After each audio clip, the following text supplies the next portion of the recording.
പരിശുദ്ധമായ നാമത്തിന് സ്തോത്രം ചെയ്യുകയും സ്തുതിക്കുകയും ചെയ്യുന്നു. കർത്താവിൽ പ്രിയരെ, സന്തോഷത്തോടൊരിക്കൽ കൂടി ദൈവത്തിൻ്റെ വചനം ദൈവം നമുക്ക് തരികയാണ്. ഈ നല്ല സുദിനം, ഈ നല്ല സന്ദർഭം തിരുവചനം ഏറ്റെടുത്ത് നമ്മുടെ ജീവിതം ധന്യമാക്കാൻ കർത്താവ് നമുക്ക് തരുന്ന ഈ അസുലഭ നിമിഷം ഏറ്റവും പ്രധാനപ്പെട്ടതായി കരുതി സന്തോഷത്തോടെ ഉൾക്കൊള്ളാനുള്ള ദൈവത്തിൻ്റെ കൃപ നമുക്കെല്ലാവർക്കും ഉണ്ടാകട്ടെ എന്ന് പ്രാർത്ഥിക്കുന്ന കൂടെ, വചനം കേൾക്കാൻ താല്പര്യം കാണിക്കുന്ന നിങ്ങൾക്കെല്ലാവർക്കും ക്രിസ്തുവേശുവിൻ്റെ ധന്യമുള്ള നാമത്തിൽ എൻ്റെ വിനീതമായ സ്നേഹ വന്ദനങ്ങൾ അറിയിക്കുന്നു. കർത്താവും രക്ഷിതാവുമായിരിക്കുന്ന മഹാദൈവത്തിൻ്റെ ആർദ്ര കരുണ കൊണ്ട് ഓരോ ദിവസവും ദൈവത്തിൻ്റെ തിരുവായ്മൊഴികൾ തിരുവചനത്തിലൂടെ പെറുക്കിയെടുത്ത് ദൈവമക്കൾക്ക് തരുവാൻ എന്നെ ശക്തനാക്കുന്ന എൻ്റെ ദൈവത്തെ ഞാൻ ഒത്തിരി സ്തുതിക്കുന്നു, വാഴ്ത്തുന്നു, പുകഴ്ത്തുന്നു, മഹത്വപ്പെടുത്തുന്നു. എല്ലാ ആരാധനയും പുകഴ്ചയും ദൈവത്തിന് അർപ്പിച്ചുകൊണ്ട് ഇന്നത്തെ ആത്മീക ചിന്തയ്ക്ക് ആധാരമായ വേദവാക്യം ഞാൻ നിങ്ങളെ വായിച്ചു കേൾപ്പിക്കാം. തിമോത്തിയോസിൻ്റെ ലേഖനം 1 തിമോത്തിയോസ് 4-ാം അധ്യായം അതിൻ്റെ 14-ാമത്തെ വാക്യം ഞാൻ നിങ്ങളെ വായിച്ചു കേൾപ്പിക്കട്ടെ. 1 തിമോത്തിയോസ് 4:14. മൂപ്പന്മാരുടെ കൈവപ്പോടുകൂടെ പ്രവചനത്താൽ നിനക്ക് ലഭിച്ചതായി നിന്നിലുള്ള കൃപാവരം ഉപേക്ഷയായി വിചാരിക്കാതെ നിന്റെ അഭിവൃദ്ധി എല്ലാവർക്കും പ്രസിദ്ധമായിരിക്കേണ്ടതിന് ഇത് കരുതുക. നിന്നിലുള്ള കൃപാവരം ഉപേക്ഷയായി വിചാരിക്കരുത്, നീ അത് വളരെ കരുതുക. തിമോത്തിയോസിൻ്റെ ഈ ലേഖനം പൗലോസിൻ്റെ ഹൃദയം പകർന്ന് തൻ്റെ ശിഷ്യൻ അല്ലെങ്കിൽ തൻ്റെ പിൻഗാമി ആയിരിക്കുന്ന തിമോത്തിയോസിനെ കുറച്ചുകൂടെ ഊർജ്ജസ്വലനായ ശുശ്രൂഷകൻ, കുറച്ചുകൂടെ ഉത്തമനായ ആത്മീക നേതാവാക്കി മാറ്റാൻ പൗലോസ് സതുപദേശങ്ങളിലൂടെ ഈ ലേഖനങ്ങൾ തിമോത്തിയോസിന് എഴുതുകയാണ്. മഹാദൈവത്തിൻ്റെ കരുണ കൊണ്ടും ദൈവത്തിൻ്റെ പരിശുദ്ധാത്മാവിൻ്റെ നടത്തിപ്പ് ഏതൊരു കാലത്തും ജീവിച്ചിരിക്കുന്ന ഒരു കർത്തൃദാസനെന്നല്ല, അനുഗ്രഹം പ്രതീക്ഷിച്ച് ആത്മാവിൽ വളരാൻ ആഗ്രഹിക്കുന്ന ഏതൊരു വിശ്വാസിക്കും ഏറ്റവും പ്രയോജനപ്പെടുന്ന ആത്മീക ചിന്തകൾ നിറഞ്ഞതാണ് തിമോത്തിയോസിൻ്റെ ഈ ലേഖനങ്ങൾ. കേവലം ഉപദേശങ്ങളല്ല, ഒരു ദൈവദാസൻ എത്രത്തോളം ഈ ഭൂമിയിൽ പ്രയോജനപ്പെടാൻ പറ്റുമോ അത്രയും പ്രയോജനപ്പെടാനുള്ള ഒരുപാട് നേർരേഖകൾ, രൂപരേഖകൾ ഈ ലേഖനത്തിലൂടെ പരിശുദ്ധാത്മാവ് പൗലോസിനെ കൊണ്ട് എഴുതിപ്പിക്കുന്നുണ്ട്. വായിച്ച് ഗ്രഹിച്ച് അവണ്ണമായിത്തീരുന്നത് നമ്മുടെ അന്തസ്സിന് ഏറ്റവും അനുഗ്രഹമായിരിക്കും എന്നുള്ള കാര്യം സ്പഷ്ടമാണ്. അത് നിങ്ങളുടെ സ്വാതന്ത്ര്യത്തിന് വിടുന്നു.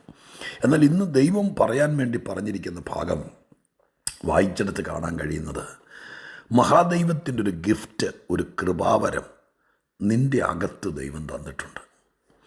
അത് നീ ഒരിക്കലും ഉപേക്ഷയായി വിചാരിക്കരുത്. 2 തിമോത്തിയോസ് 1:6 കൂടി ഇതിൻ്റെ കൂടെ ചേർത്ത് വായിച്ചാൽ അവിടെ പൗലോസ് പറയുന്നുണ്ട്, എൻ്റെ കൈവെപ്പിനാൽ നിന്നുള്ള കൃപാവരം നീ ജ്വലിപ്പിക്കണം. ഞാൻ ഇതിനെല്ലാം ക്രോഡീകരിച്ച് ഇന്ന് എൻ്റെ ഹൃദയത്തിൽ പൊങ്ങി വന്ന ദൈവത്തിൻ്റെ ഉദ്ദേശം നിങ്ങളോട് പറയട്ടെ.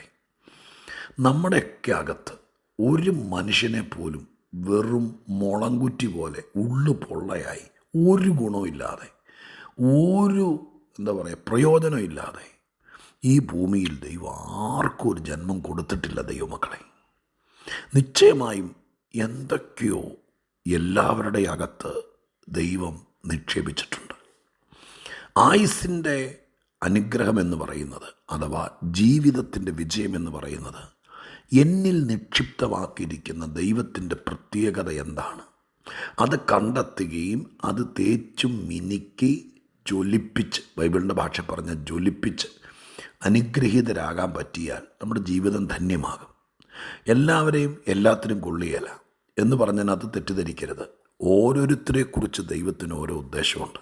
ഞാൻ കൃപാവരം ശുശ്രൂഷ എന്ന് ഉള്ള ആ സ്ഥിതി മാറ്റിയിട്ട് മൊത്തത്തിൽ ഭൗതികമായിരിക്കുന്ന ഈ ഭൂമിയിലെ ജന്മവാസനകൾ കൊണ്ട് നമുക്ക് ലഭിക്കുന്ന കഴിവിനെയും ജീവിക്കാൻ വേണ്ടിയിട്ടുള്ള പദ്ധതികളെയൊക്കെ ഞാൻ നിങ്ങളെ ശ്രദ്ധയിൽപ്പെടുത്തി കൊണ്ടുവരാം.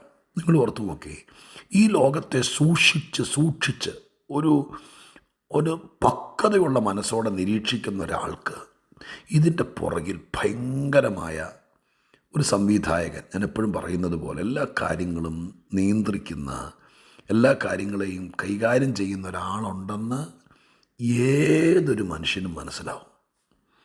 നിങ്ങൾ ഓർത്ത് നോക്കിയേ, ഈ ലോകത്തിൽ ജനിക്കുന്ന എല്ലാവരും ഡോക്ടർമാരാകുന്നിരിക്കട്ടെ, ഒരു ഒരു ഒരു 5 കൊല്ലമായിട്ട് വേറെ ഒന്നിനും പോകുന്നില്ല. +2 കഴിഞ്ഞ് എല്ലാ പിള്ളേരും അങ്ങ് ഭയങ്കര കഴിവും കരുത്തും എല്ലാവർക്കും. അതുകൊണ്ട് എല്ലാവരും ഡോക്ടർമാരായാൽ ഇവിടെ ആരും എൻജിനീയറാകും, ഇവിടെ ആരും നേഴ്സാകും, ഇവിടെ ആരും അധ്യാപകരാകും, ഇവിടെ ആരും ഡ്രൈവേഴ്സാകും, ഇവിടെ ആരും ലേബേഴ്സാകും. അപ്പോൾ ഇതിനകത്ത് നിങ്ങൾ മനസ്സിലാക്കുന്നുണ്ടോ, എല്ലാവരെയും ദൈവം എന്തിനൊക്കെയോ കണ്ടുവെച്ച് ആ രീതിയിലാണ് ദൈവം ഇവിടെ സെറ്റ് ചെയ്യുന്നത്. അത് സർക്കാരല്ല.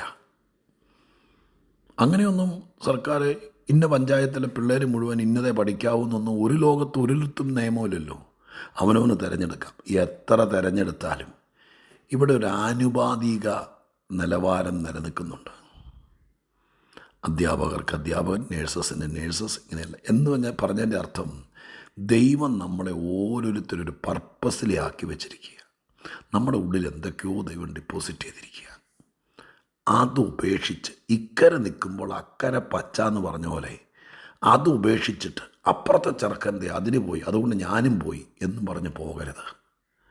നിന്നിലുള്ളത് എന്താണോ അതിനെ നീ അങ്ങ് ജ്വലിപ്പിക്കണം. അതിനെ ജ്വലിപ്പിക്കണം. ചിലർക്ക് പരമ്പരാഗതമായ രീതിയിൽ ചെയ്യുന്ന കൈത്തൊഴിൽ, കുലത്തൊഴിൽ, വിദ്യാഭ്യാസപരമായിരിക്കുന്നതിൽ ഇങ്ങനെ പലതുമുണ്ട്. എന്താണോ നിൻ്റെ അഭിരുചി അത് നീ തിരിച്ചറിയണം. എന്താണോ ദൈവം അകത്തിട്ടിരിക്കുന്നത് അത് നീ മനസ്സിലാക്കണം. ആത്മീകത്തിനകത്താണെങ്കിലും ഭൗതികത്തിനകത്താണെങ്കിലും നമ്മളിൽ ദൈവം നിക്ഷേപിച്ചിരിക്കുന്നത് അതിനെ നീ ഊതി ഊതി ജ്വലിപ്പിക്കണം എന്നല്ല ഇവിടെ എഴുതിയിരിക്കുന്നത്. പരിശുദ്ധാത്മാവിനാൽ നമുക്കുണ്ടായിരിക്കുന്ന കൃപാവരം എന്ന് പറഞ്ഞാൽ സഭയുടെയും ദൈവരാജ്യത്തിൻ്റെയും ദൈവത്തിൻ്റെയും കാര്യപരിപാടികൾ നിർവഹിക്കാൻ വേണ്ടി ദൈവമായ കർത്താവ് ചിലരെ ആക്കി വെച്ചിട്ട് അവർക്ക് ദൈവത്തിൻ്റെ കൃപകൾ കൊടുത്ത് അവരെ കൊണ്ടത് ചെയ്യിപ്പിക്കുന്ന പദ്ധതിയാണ് ദൈവിക സുവിശേഷത്തിൻ്റെ പദ്ധതി, ആത്മീക പദ്ധതി എന്ന് പറയുന്നത്. അത് നമുക്ക് ദൈവം തരും. അതിനെ ജ്വലിപ്പിക്കേണ്ടത് നമ്മളാണ്. ഉപേക്ഷിക്കാതെ കരുതേണ്ടത് നമ്മളാണ്. 3 വാക്കുകൾ ഈ 2 വാക്യത്തിൽ നിന്ന് ഞാൻ പിടിച്ചു തരാം. 1 ഉപേക്ഷിക്കരുത്, 2 കരുതുക, 3 ജ്വലിപ്പിക്കുക. ഒരു പിടിയും കൂടി പിടിക്കാൻ നിങ്ങളെക്കൊണ്ട് പറ്റുമോ? തോറ്റു, പരാജയപ്പെട്ടു, ഇനി എങ്ങനെ ജീവിക്കേണ്ടതെന്നറിയില്ല, ഇനി എന്ത് തൊഴിലിനാണ് പോകേണ്ടതെന്നറിയില്ല, ഇനി ഏതാ തിരഞ്ഞെടുക്കേണ്ടതെന്നറിയില്ല, എൻ്റെ പ്രായം എത്രയായി, ഇനി ഒരു ജോലി കിട്ടുമെന്നറിയില്ല എന്നൊക്കെ പറഞ്ഞ് ആശങ്കപ്പെട്ട് ഇന്നത്തെ സന്ദേശം കേൾക്കാനിരിക്കുന്ന ആരെങ്കിലും ഇത് കേൾക്കുന്നുണ്ടെങ്കിൽ ഞാൻ പറയാം, നിങ്ങളിൽ എന്തോ നിക്ഷേപിച്ചിട്ടുണ്ട്. നിങ്ങളതിനെ ഉപേക്ഷയായി വിചാരിക്കരുത്. ഞാൻ കുറച്ചുകൂടെ കാര്യങ്ങൾ ആത്മാവിൽ ചേർത്ത് പറയാം. ഈ ദിവസങ്ങളിൽ ഒന്നുകൂടെ ശ്രദ്ധിച്ചേ, ഈ ദിവസങ്ങളിൽ എന്തോ കാര്യം മനസ്സ് മടുപ്പിച്ച് ഉപേക്ഷിക്കാൻ തീരുമാനിച്ചിരിക്കുന്നു. ഇതങ്ങ് പൂട്ടാൻ പോവുക, ഇനി ഗുണമില്ല, ഇതങ്ങ് നിർത്താൻ പോവുക, ഇനി അതിനെക്കൊണ്ട് മെച്ചമില്ല, ഇതങ്ങ് വിട്ടുകളയാൻ പോവുക, തിരിച്ചു കൊടുക്കാൻ പോവുക എന്ന് മനസ്സിൽ പ്ലാൻ ചെയ്ത് വെച്ചിരിക്കുന്ന എന്തെങ്കിലും ഉണ്ടോ? മരവിപ്പും മടുപ്പും ഒക്കെ നമ്മുടെ ജീവിതത്തിനകത്തുണ്ടാകും. പക്ഷെ എങ്കിലും കർത്താവ് ചില കാര്യങ്ങൾ ഏൽപ്പിച്ചതാണെങ്കിൽ ഉപേക്ഷിക്കരുത്. ചിലങ്ങൾക്ക് ചിലപ്പോൾ ഞാൻ പലപ്പോഴും പറഞ്ഞിട്ടുള്ളതുപോലെ ചെറിയ തയ്യൽ ജോലി കൊണ്ടായിരിക്കും അവരിത്രയും പിള്ളേരെ പഠിപ്പിച്ചത്, വളർത്തിയത്, ജീവിച്ചത്, പൊങ്ങി വന്നത്. പക്ഷെ ഇച്ചിരി പ്രയാസങ്ങളൊക്കെ നേരിട്ടാലും ഉപേക്ഷിക്കരുത്. അതിനകത്ത് ഇനിയും ഉറവകൾ വരാനുണ്ട്. നിങ്ങളൊരു ട്യൂഷൻ അധ്യാപകയാണോ? അതുകൊണ്ടായിരിക്കും ഒത്തിരി കാര്യങ്ങൾ നടത്തിയത്. ഇപ്പോൾ ഇച്ചിരി മങ്ങൽ കാണും, പക്ഷേ ഊതി ഊതി അതിനെ ജ്വലിപ്പിക്കണം. പ്രാർത്ഥിച്ച് നിർത്തിക്കളയരുത്, ഉപേക്ഷിക്കരുത്. നിങ്ങൾ ചെറിയ ചെറിയ കാര്യങ്ങൾ ചെയ്തു പോകുന്നെങ്കിൽ ഉപേക്ഷിക്കരുത്. ശുശ്രൂഷയുടെ ഭാഗത്ത് ചില കാര്യങ്ങൾ നിങ്ങൾ ചെയ്തു പോകുന്നെങ്കിൽ ഉപേക്ഷിക്കരുത്. ആരെങ്കിലും കുറ്റം പറഞ്ഞു കാണും, ആരെങ്കിലും നിങ്ങൾ ചെയ്തത് ശരിയായില്ലെന്ന് പറഞ്ഞു കാണും, ആരെങ്കിലും നിങ്ങളല്ല എൻ്റെ റൈറ്റ് പേഴ്സൺ, വേറെ ആൾക്കാരിവിടെ ഉണ്ടല്ലോ, പിന്നെ നീ എന്തിനാ ഇത്ര രാവിലെ വന്നത് ചെയ്യുന്നതെന്ന് ചോദിച്ചു കാണും. അതൊന്നും നീ മൈൻഡ് ചെയ്യരുത്. ദൈവം നിന്നെ ഏൽപ്പിച്ച കാര്യം ഉപേക്ഷിക്കരുത്. നീ അതിനെ പൊന്നുപോലെ കരുതണം. ദൈവം എന്നെ ഏൽപ്പിച്ചതാണെന്നുള്ള മനോഭാവത്തോടെ കരുതണം. നിൻ്റെ ബന്ധങ്ങൾ, പ്രിയപ്പെട്ടവർ നിന്നെ ഹർട്ട് ചെയ്യുന്ന രീതിയിൽ എന്തെങ്കിലും അങ്ങേ തലയ്ക്കിൽ നിന്ന് പറഞ്ഞു കാണും. പക്ഷേ ഈ ബന്ധം നിനക്ക് തന്നത് ദൈവമാണ്. ഞാൻ ഭാര്യ ഭർത്തൃ ബന്ധം, അപ്പൻ മക്കൾ ബന്ധമല്ല. ചിലപ്പോൾ ദൂരത്തിരുന്നു കൊണ്ട് നിന്നെ ഒന്ന് വിളിച്ച് ചോദിക്കാൻ, ഒന്ന് പ്രാർത്ഥിക്കാനൊക്കെ തന്ന ബന്ധം. അതിൻ്റെ പുറകിൽ എന്തോ ദൈവം വലിയ കാര്യങ്ങൾ കരുതിയിട്ടുണ്ട്. ഉപേക്ഷിക്കരുത്. ഇഷ്ടപ്പെടാത്ത ഇറിറ്റേറ്റഡ് ആകുന്ന എന്തോ കാര്യങ്ങൾ പിശാച് ആ ബന്ധത്തിൻ്റെ ഇടയിൽ കൊണ്ടിട്ട് കാണും. പക്ഷെ ഉപേക്ഷിക്കരുത്. അതിനെ പൊന്നുപോലെ കരുതണം, പ്രാർത്ഥിക്കണം, സ്നേഹിക്കണം, ജ്വലിപ്പിക്കണം. സ്നേഹം, ബന്ധം, ശുശ്രൂഷ, ജോലി, കഴിവ്, ഇതിനെ ജ്വലിപ്പിക്കണം. ഉപേക്ഷിക്കരുത്, കരുതണം.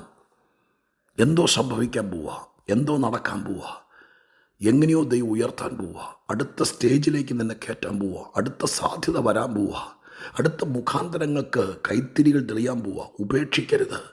ഞാൻ പ്രവാചക ധ്വനിയിൽ പറയുക, ഉപേക്ഷിക്കരുത്, വിട്ടുകളയരുത്, പിടിച്ചു നിൽക്ക്, നിർത്തിക്കളയരുത്. കരുത്, ജ്വലിപ്പിക്കുക. മറ്റൊരു മുഖം, മറ്റൊരു തേജസ്, മറ്റൊരു രീതി ദൈവം വെളിപ്പെടുത്തും. പ്രാർത്ഥിക്കട്ടെ.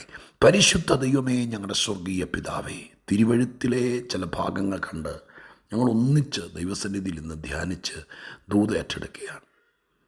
ഞങ്ങൾ മനസ്സും അടുത്ത് ഉപേക്ഷിച്ചേക്കാം, നിർത്തിയേക്കാം, അവസാനിപ്പിച്ചേക്കാം എന്ന് പറഞ്ഞ ഏതെങ്കിലും കാര്യങ്ങൾ ഈ കൊച്ചു സന്ദേശത്തിലൂടെ നിർത്തരുത്, അതിനെ കരുതുക, ജ്വലിപ്പിക്കുക എന്ന് കർത്താവ് ഇടപെടുന്നെങ്കിൽ ഞങ്ങളുടെ കർത്താവെ, അത് തിരിച്ചറിഞ്ഞ് വിവേകത്തോടെ കരുതാനുള്ള കൃപ തരണമെന്ന് പ്രാർത്ഥിക്കുന്നു. ദൈവസന്നിധിയിൽ ഏൽപ്പിക്കുന്ന എല്ലാ വിധത്തിലും അനുഗ്രഹിക്കണം. എന്നെ കേട്ടവർക്ക് നന്മ വരണം. യേശുവിൻ്റെ നാമത്തിൽ പ്രാർത്ഥിക്കുന്നു. കേൾക്കണമേ പിതാവേ. ആമേൻ.